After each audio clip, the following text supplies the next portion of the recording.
Hi there. Thank you so much for tuning in with me today.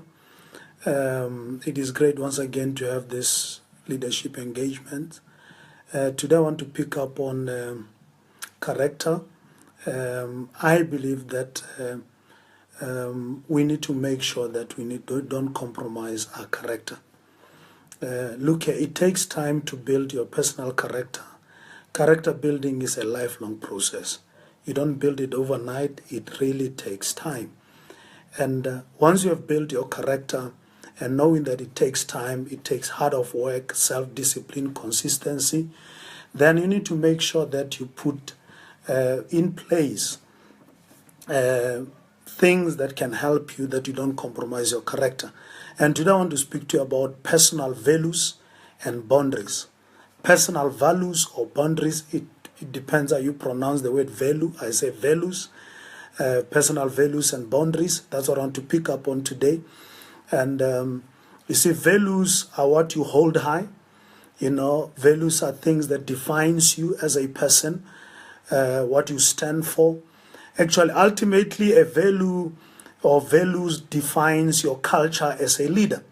For instance, let's say growth is your personal value. In other words, what you are saying is that you'll do everything in your power to grow as a leader. You'll make sure that you read. You'll make sure that you're up to date. And therefore, we need personal values.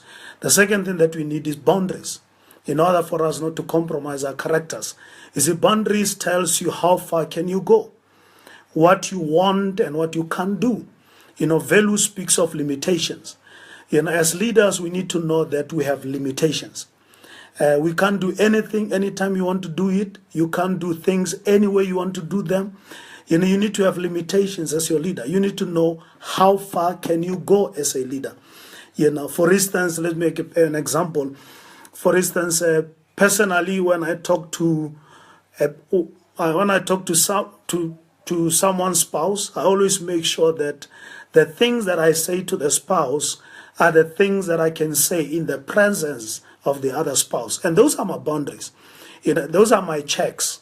So I always make sure that when I talk to someone's wife or someone's husband, the things that I say to someone's wife are things that I can say in the presence of the husband. If I find that some things that I discuss with the spouse in the absence of his or her spouse are things that I cannot say openly, honestly, without compromise in front of another spouse, then I know that I've compromised my boundaries. And therefore, personal values and boundaries will be your checks to make sure that you don't compromise your character. I believe that you need to make sure that you don't compromise your character at all, no matter what it costs you.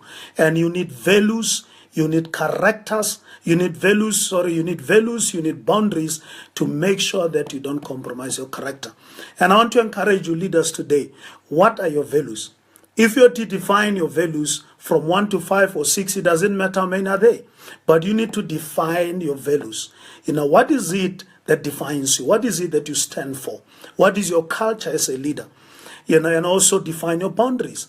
Know how far can you go in relationships. Because you see, one thing that the leadership presents with is that leadership presents with a privilege to relate to people. It doesn't matter their sex. You'll always relate to people as a leader. And you need to have boundaries as a leader, because those boundaries will make sure that you don't compromise your character. And thank you so much for tuning in today, and God bless. And I want to encourage you, make time as a leader, define your own values as a leader and your boundaries. And those two things will help you not to compromise your character. And you'll go from strength to strength in your character building. God bless you, and thank you for listening. Have a great day. Thank you.